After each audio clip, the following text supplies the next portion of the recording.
ഭൗതികം തരുന്ന ദൈവത്തെ അല്ല, മറിച്ച് കഴിഞ്ഞ നാളുകളിൽ ദൈവം തന്ന ഭൗതികങ്ങൾ കൈവശപ്പെടുത്തിയതിനു ശേഷം അതിൻ്റെ തിരക്കിൽ ദൈവത്തെ പോലും മറന്ന് ഓടുന്ന ഒരു ജനതയോട് ദൈവം ഇന്ന് പകൽ ഇടപെടുകയാ.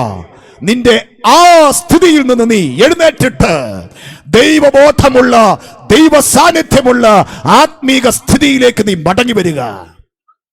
അതിനുവേണ്ടി ദൈവശബ്ദം കേട്ട് യാക്കോബ് എന്ത് ചെയ്തു? പെട്ടെന്ന് എഴുന്നേറ്റു.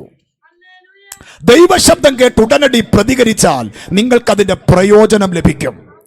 ദൈവ വാക്ക് കേട്ട് ഉടനടി അനുസരിച്ചാൽ നിങ്ങൾക്കതിന്റെ പ്രയോജനം ലഭിക്കും. ശിഷ്യന്മാർ വല കഴുകി വല നന്നാക്കിക്കൊണ്ട് ഗന്നസരത്തെ തടാകത്തിൽ ഇരിക്കുമ്പോൾ യേശു എന്ത് പറഞ്ഞു? ഫോളോ മീ, എന്നെ അനുഗമിക്കുക. അപ്പോഴേ വിലയുള്ള വലയും വിലയുള്ള പടകും വർഷങ്ങളായിട്ട് എക്സ്പീരിയൻസ് ഉള്ള പ്രൊഫഷനുമൊക്കെ വിട്ടിട്ട് യേശുവിന്റെ കൂടെ ഇറങ്ങി. ലജ്ജിക്കാൻ ദൈവം അനുവദിച്ചില്ല.